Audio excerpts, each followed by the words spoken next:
Bonjour et bienvenue dans la quotidienne de School TV, l'émission qui vous raconte l'éducation du quotidien. Au sommaire aujourd'hui, comment donner aux enfants le goût de l'art et des musées. Ce sera le thème de notre grand oral. L'anti-sèche d'Amal Laoui, le débat sur le nucléaire et la façon dont les programmes scolaires parlent aux élèves de notre mix énergétique. À l'heure de la récré, comment rédiger une dissertation en quelques clics. C'est une blague, vous restez avec nous, mais on plaisante, surtout il ne faudra pas le faire. Et puis comme tous les jeudis, conseil de discipline, on va parler avec maître Valérie Piot de l'école à la maison. La quotidienne de School TV, c'est parti, grand oral, Ada Laferrère et l'enfance de l'art.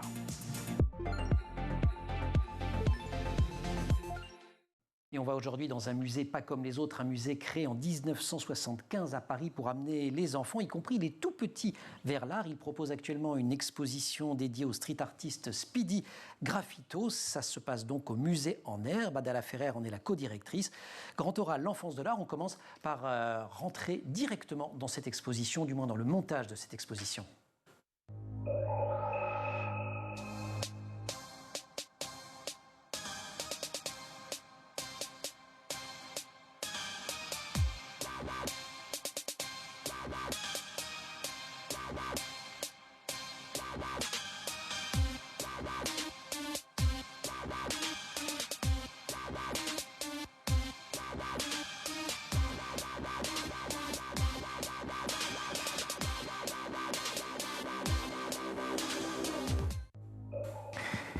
Ada Laferrère, bonjour. Bonjour, merci de co-directrice du m'accueillir. musée en herbe. Merci d'être venue avec nous. En plus, je vous aimais pas la télé. Absolument pas. Vous adorez la regarder. Oui, la regarder, mais c'est toujours plus facile derrière que devant. Allez, ça va bien se passer. Vous n'êtes pas venue toute seule, puisque c'est l'exposition Speedy Graffito. Donc on a différents personnages. Si on montre le personnage qui orne le micro d'Amal, voilà. Vous nous les présentez peut-être?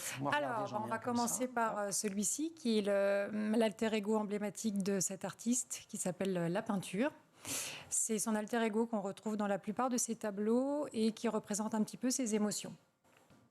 Donc voilà, la peinture. Et ici, on a le chasseur de rêves. Il en a réalisé une version géante que vous avez dû voir au début. Dans le montage. Dans le montage, qui fait 4 mètres, celle qui est dans l'exposition. Donc là, on a une petite version un peu plus petite qui représente, c'est pareil, c'est un autre alter ego qui représente un peu ses émotions, lui, sa vie. On retrouve un petit peu ces 3 petites mèches en l'air. Speedy Graffito, donc grand artiste. Et puis alors vous êtes venus les bras chargés de cadeaux, on vous en remercie. Mais ça raconte en fait l'histoire de ce qui se passe au musée en herbe et pas seulement pour l'exposition Speedy Graffito qui est visible en ce moment. Vous êtes venus avec un carnet de super pouvoirs, le stylo d'espion qui va bien, où j'écris. Et puis alors là, si je... Ah, j'ai toujours pas compris. Si. Regardez, vous voyez, c'est une petite lumière. Ça permet de lire ce qui se passe dessus. Il y a des puzzles, il y a bref plein de choses et surtout le catalogue de l'exposition avec d'autres œuvres que celles qu'il y a dans l'exposition, c'est chez Skira Édition. Donc, en fait, à chaque fois que vous faites une expo, vous vous transformez littéralement en atelier de fabrication, d'invention de jeux pour les enfants. Oui, oui. En fait, l'idée, c'est qu'on donne une carte blanche à un artiste qui vient. Donc là, c'est Speedy Graffito. Et on lui offre le lieu. C'est-à-dire qu'il va s'amuser à customiser les murs, du sol au plafond. Et ensuite, nous, on va adapter son univers, ses tableaux et sa manière de penser à travers des petits jeux. Donc il va y avoir des jeux d'observation, des manipulations, des petits jeux. Là en ce moment on a une borne d'arcade de Pac-Man, donc, mais à taille enfant. Donc elles sont grandes comme ça, sauf qu'on s'aperçoit que parents et enfants finalement, que ce soit les plus grands ou les grands-parents, vont être à 4 pattes en train de jouer à Pac-Man pour essayer de gagner. Vous n'imaginez pas que je laisserai un enfant jouer à Pac-Man s'il y a un Pac-Man disponible quand même, Ada. Exactement, donc il y en a 2. Un pour les enfants, un pour les parents. Il n'y a plus de loi dans ces cas-là. Il n'y a plus de loi, non. Mais les enfants sont très forts. C'est vrai. Donc voilà. Et en fait, l'idée principale là, pour chaque exposition, c'est à travers le jeu et l'humour que les enfants et les parents, finalement, puissent s'approprier le lieu, l'univers de l'artiste, ses tableaux, en prenant le temps, justement, à travers ces petits jeux de pistes que vous avez présentés tout à l'heure. L'idée, c'est au lieu de courir dans le musée et de rien regarder, de voir s'arrêter devant chaque tableau à travers un petit jeu, des différences, etc., pour vraiment prendre le temps d'apprécier un peu ce qu'ils voient, ou ne pas apprécier, d'ailleurs, chacun ses goûts. Mais voilà. Mais en tout cas, on est rentré dedans. On est rentré dedans. Et on s'est familiarisé au sens de la familiarité avec des œuvres d'art. Comment vous choisissez les artistes? Parce que Speedy Graffito, c'est un univers qui est ludique par essence. Oui. Il fait appel à la pop culture, lui, donc forcément tout le monde s'y retrouve. On va retrouver des personnages iconiques comme Betty Boop, qui a 90 ans aujourd'hui, mais finalement... Il ne le fait pas. Il ne les fait pas. Et on va retrouver Picsou, Donald, mais aussi on va pouvoir retrouver une sculpture de Rodin, le baiser, le Minotaure. Donc il y a énormément de références dans cet artiste, qui fait que de toute façon, tout le monde pourra s'y retrouver, toutes générations confondues. On va retrouver la vague d'Okuzai mélangée avec les Pokémon. Donc, la vague d'Okuzai, cette immense et très belle vague de cet artiste japonais. Voilà. Donc en fait, finalement, c'est des univers où petits et grands vont pouvoir se retrouver. Donc ça va créer un lien intergénérationnel au-delà du fait de regarder des tableaux. C'est vraiment aussi des sentiments où chacun va pouvoir apporter un petit peu son univers et ses souvenirs. D'où les mondes imaginaires de Speedy où tout se mélange, quel que soit l'âge. Speedy Graffito au musée en herbe, on en parle pendant tout ce grand oral qui reprend dans quelques minutes. Ce sera juste après l'Anti-Sèche d'Amal Laoui.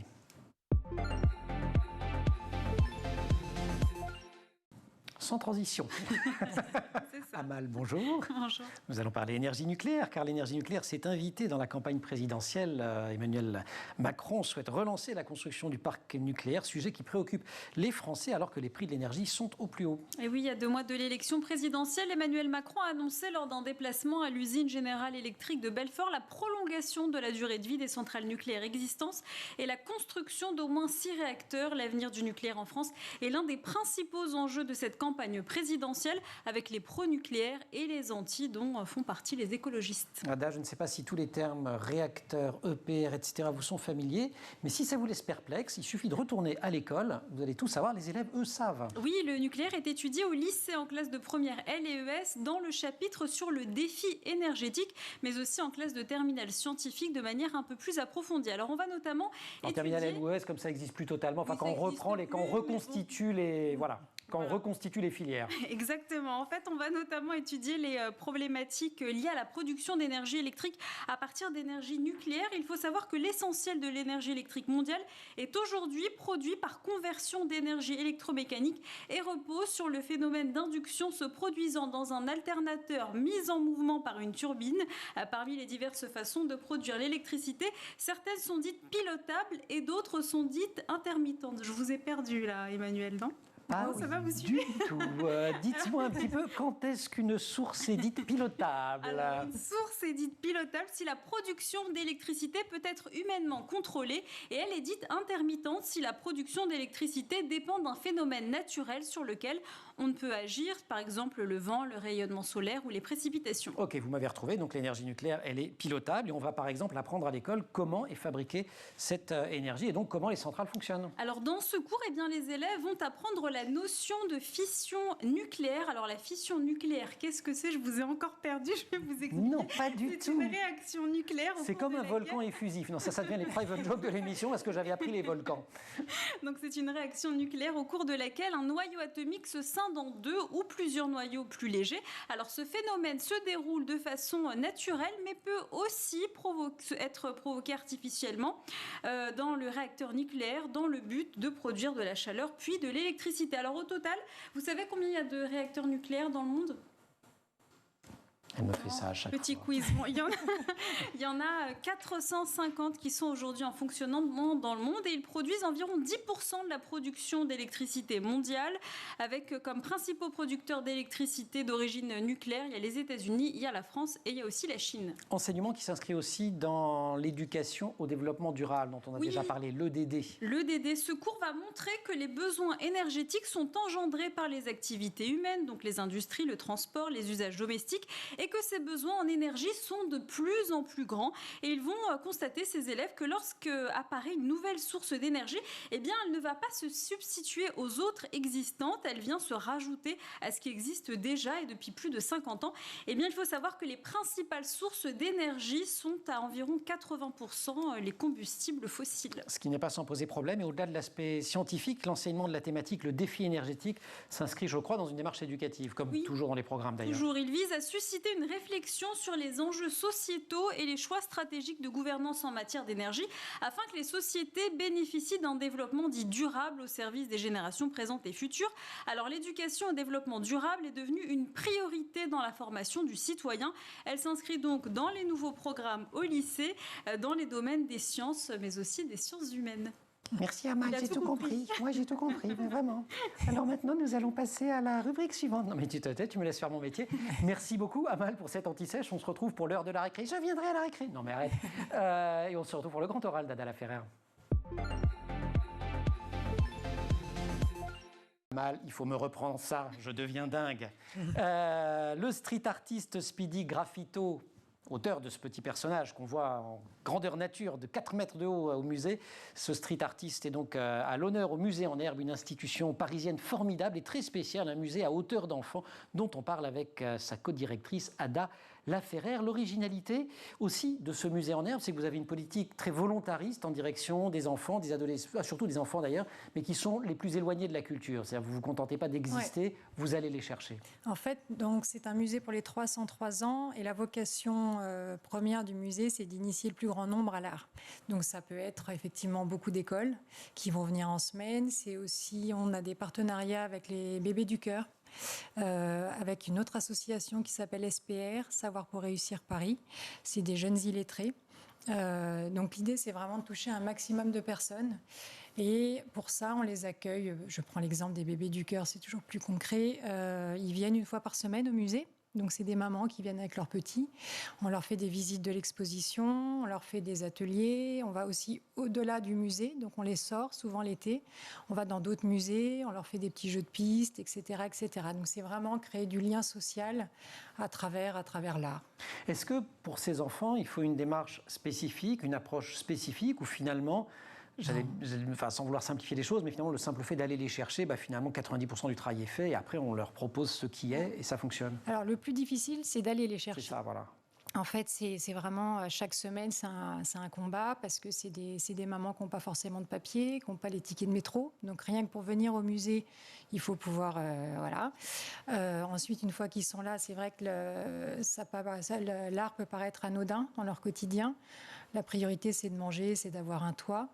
Et en même temps, celles qui reviennent, parce que petit à petit, une fois qu'elles ont confiance, il y a aussi une confiance à créer avec ces personnes-là. Mais une fois qu'elles viennent, il y a un vrai lien, donc elles sont vraiment heureuses. Les enfants aussi sont ravis, parce que ça fait un peu une coupure dans leur quotidien.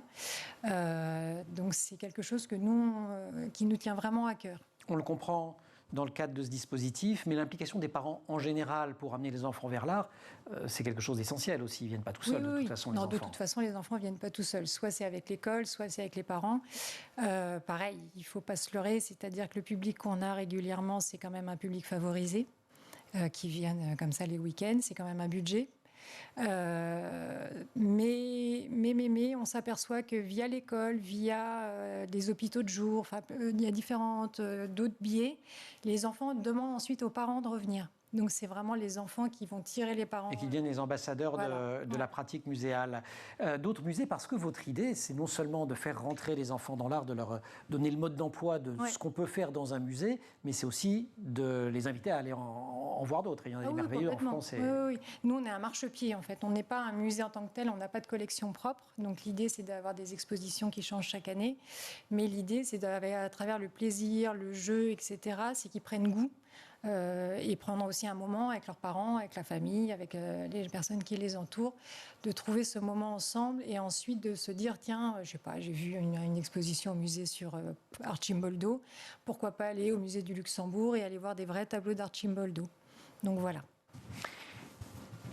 Un musée en forme de récré, c'est le musée idéal d'Amal Laoui. On la retrouve dans quelques secondes, c'est notre heure de la récré. Heure de la récré où on va retrouver ou trouver un jeune TikToker qui propose, vous allez tout raconter à ses abonnés, de faire des bêtises. Oui, et il propose à ses abonnés d'utiliser EsséTyper. C'est un logiciel qui génère des dissertations. Regardez. Je te montre un site totalement sous-estimé. Tu vas sur EsséTyper, puis tu rentres le nom de ton sujet, clique sur le petit crayon, et là, tu as une dissertation qui s'écrit absolument toute seule. En plus, tu peux faire ça en anglais et en français, c'est juste incroyable. N'hésite vraiment pas à t'abonner pour plus d'astuces, et à la prochaine. On ne va pas lui faire une pub effrénée à ce logiciel, donc on ne va pas redonner son nom, mais il permet aux utilisateurs de créer ou d'écrire des dissertations. Oui, il suffit simplement d'entrer le sujet que vous souhaitez et le logiciel se charge du reste. Alors il y a d'autres logiciels similaires dont on ne va pas faire la promotion et certains proposent aussi de paraphraser des textes existants, d'autres proposent aussi d'acheter des dissertations toutes faites. Logiciel qui pose évidemment toute la question du plagiat. Oui. C'est interdit. Forbidden, donne pas le droit, on ne fait pas. Et le plagiat est devenu un véritable fléau dans les universités françaises. Alors le plagiat consiste à copier un texte qui n'est pas le sien sans citer l'auteur, c'est tout simplement du vol. Avec la multiplication des contenus que l'on trouve sur Internet, eh bien c'est devenu presque une habitude pour certains étudiants. Les conséquences peuvent être très graves, cela peut aller d'un simple blâme jusqu'à l'exclusion définitive de tout établissement public. Plagiat qui est considéré comme un délit, on peut avoir d'autres ennuis en plus que l'exclusion. Il est inscrit dans le code de la propriété intellectuelle, toute représentation ou reproduction intégrale ou partielle faite sans le consentement de l'auteur ou de ses ayants droit aux ayants cause est illicite, article L112-1 du CPI. Il en est de même pour la traduction, l'adaptation, la transformation, l'arrangement ou la reproduction par un art ou un procédé quelconque. Alors le plagiat peut aussi faire encourir à ses auteurs des peines allant jusqu'à 2 ans d'emprisonnement et 150 000 € d'amende en cas de procédure pénale. Voilà, et au cas où vous seriez tenté, si vous êtes tenté, il y a des logiciels anti-plagiat de plus en plus performants. Oui, il en existe énormément et de nombreux sont gratuits. Il y a plusieurs sites qui proposent d'ailleurs de comparer l'efficacité de ces logiciels qui sont devenus des outils indispensables pour lutter contre le plagiat. C'est compris ? Bien compris. Tu ne plagieras pas ? Non, il ne plagiera pas. Je vous le rends à mal. Merci. Merci beaucoup pour cette petite récré. On retrouve le grand oral avec nos petits personnages de Speedy Graffito et Ada Laferrère, l'enfance de l'art. 130 000 visiteurs par an se pressent au musée en herbe à Paris. Il a été créé en 1975, actuellement pour une exposition intitulée Mondes imaginaires, exposition du street artiste Speedy Graffito. Il y a beaucoup d'enfants, donc par définition, visitent tout ça. Est-ce qu'il y a parfois des réactions d'enfants qui vous font rire, sourire, des phrases que vous conservez d'exposition en exposition ? Ah, il y en a tellement. Ouais, il y en a trop. Vous savez, ça devient mon quotidien. C'est rien des classiques avec les enfants, mais non, en fait, si. Non, ce qui est rigolo, c'est que la plupart du temps, pour un enfant, un artiste est mort. C'est-à-dire que quand ils vont dans un musée... Donc si vous dites, voilà, Speedy Graffito, amitié, ça ne marche pas. Souvent, quand on commence en leur disant, voilà, l'artiste est vivant, oh, c'est vrai. Wow. Donc voilà, c'est quelque chose pour eux. Souvent, les tableaux sont liés à un artiste mort. Je ne sais pas pourquoi. Peut-être parce qu'on commence avec du Monet ou du Picasso. Je ne sais pas. Mais donc, du coup, ça, c'est quelque chose qui est assez étonnant chez l'enfant. Et puis ensuite, non. Enfin, ils sont là. Il y a de la surprise de toute façon en permanence. Quand même une question. Je disais 1975. Oui. Vous êtes entrée toute jeune au musée en herbe, mais pas en 1975 quand même, parce que là, il aurait fallu naître pour cela. Néanmoins, ça fait un certain temps que vous y êtes. Oui. Depuis, il y a des musées pédagogiques qui ont été créés, des services pédagogiques qui ont été créés dans beaucoup de musées. Ils viennent vous voir, vous les inspirez, c'est plutôt bien. Vous n'avez pas peur d'eux aussi, parce que finalement, si tous les musées deviennent des musées en herbe, c'est ennuyeux. Enfin, oui.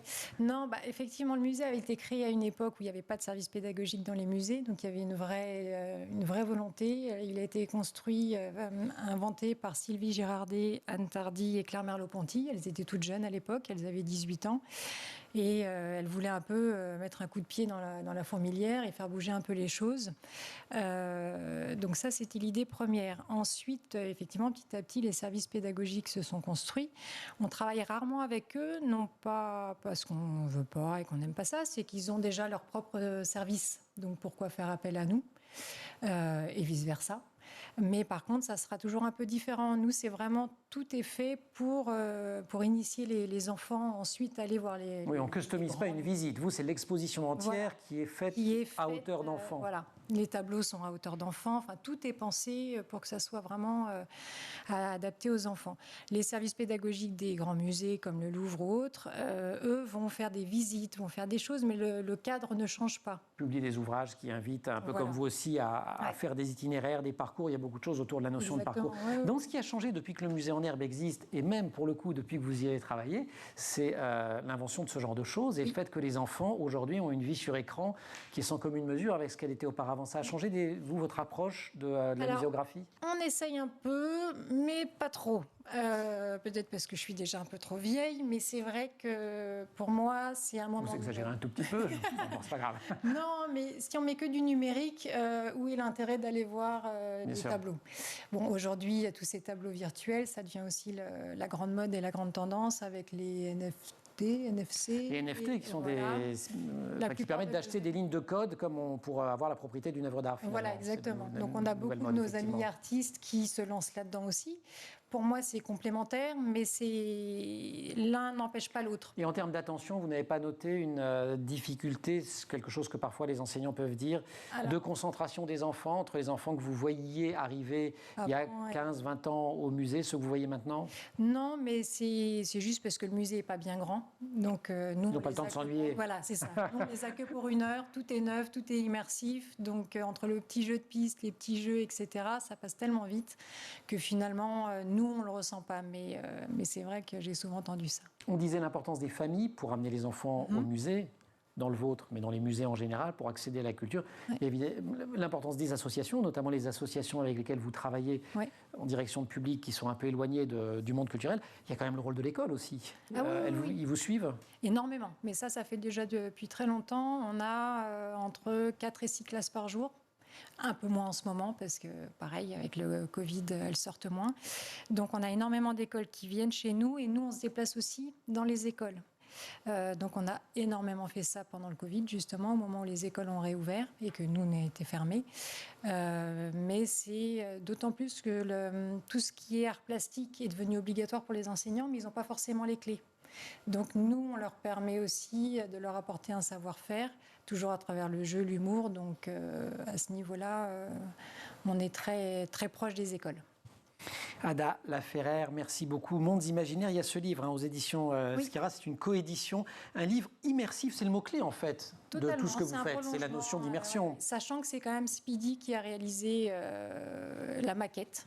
Ce qui est rare pour un artiste, il a aussi fait toute la maquette du livre. Voilà, on peut montrer quelques extraits, si on enlève mes doigts qui n'ont aucun intérêt. Voilà. Et Sylvie a adapté parfois le texte, justement, pour être vraiment adapté aux enfants. Et à hauteur d'enfant. Merci beaucoup, on se retrouve dans quelques secondes. Pour l'instant, c'est jour de conseil de discipline, n'ayez pas peur, c'est le nom de notre chronique juridique avec maître Valérie Piot. Et on parle aujourd'hui de l'école à la maison.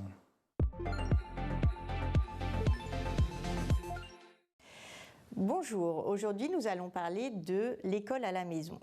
Il y a à peu près 50 000 enfants qui sont instruits à la maison, puisqu'en fait c'est l'instruction qui est obligatoire pour les enfants de 3 à 16 ans et pas l'école.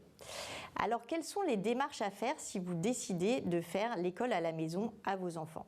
Alors déjà, vous devez faire un certain nombre de déclarations. Vous devez aller à la mairie, faire une déclaration à la mairie et également déclarer auprès de l'Éducation nationale, le DAZEN, le directeur académique des services de l'Éducation nationale. Par contre, on ne va pas vérifier vos compétences ou votre motivation. Après, attention aussi, vous ne pouvez pas regrouper les enfants de plusieurs familles. Si vous faites l'école à la maison, ce sera uniquement pour vos propres enfants. Alors, la question que se posent les gens, c'est comment ça va se passer après? Est-ce qu'il y a un contrôle? Alors oui, il y a un contrôle et vous ne pouvez pas vous opposer à ce contrôle. Tous les ans, vous allez avoir un contrôle de l'Éducation nationale. Un inspecteur va venir à votre domicile pour vérifier en fait que votre enfant acquiert le socle commun de compétences. Vous n'êtes pas du tout tenu, et c'est l'intérêt de l'école à la maison pour les familles qui choisissent cette forme d'enseignement, vous n'êtes pas tenu de respecter les programmes de l'Éducation nationale. Par contre, il faut que votre enfant progresse et acquiert ce socle commun de compétences. Donc ce contrôle, vous allez en avoir les résultats. Et si les résultats sont insuffisants, à ce moment-là, je vous conseille de contester en faisant un courrier au DAZEN où vous allez expliquer pourquoi vous contestez les résultats de ce contrôle. Par exemple, on vous reproche que vous ne suivez pas un enseignement clair sur ce que vous apprenez à votre enfant et vous allez montrer que vous passez par un organisme qui vous envoie des cours à distance, que l'enfant envoie régulièrement des interrogations. Voilà, donc vous donnez des éléments objectifs lors de ce contrôle. Après, vous allez avoir un deuxième contrôle, au minimum 1 mois après. Et par contre, si ce deuxième contrôle indique également que votre enfant n'acquiert pas les compétences comme il le faudrait, à ce moment-là, vous aurez une obligation sous 15 jours d'inscrire votre enfant à l'école. Donc l'école à la maison, les règles vont changer à partir de 2022. Il faut savoir qu'à partir de la rentrée prochaine, vous allez là devoir demander une autorisation. Donc c'est pas comme à l'heure actuelle où simplement vous faites une déclaration. Il n'y aura que 4 cas qui vous permettront d'obtenir cette autorisation.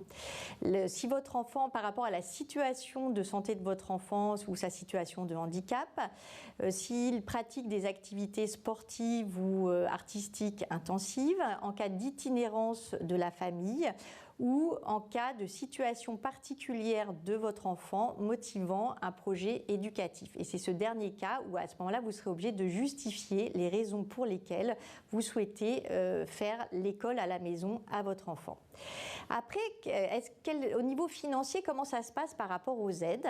Donc, vous pourrez percevoir les allocations familiales en envoyant simplement le certificat d'instruction à la maison. Par contre, vous ne pourrez pas percevoir l'allocation de rentrée scolaire, ni la bourse du collège, ni la bourse du lycée. Voilà, vous avez toutes les cartes en main pour pouvoir faire l'instruction à la maison en respectant les règles. Voilà. Le conseil de discipline avec maître Valérie Piot, Ada Laferrère, co-directrice du musée en herbe, l'exposition Speedy Graffito, Mondes imaginaires, plein de livres, de carnets pour s'amuser, le stylo magique que je me conserve avec attention, tous les petits personnages, et pour les vacances, des offres spéciales. Alors, pendant les vacances, bah oui, ça a même déjà commencé pour certains. Voilà.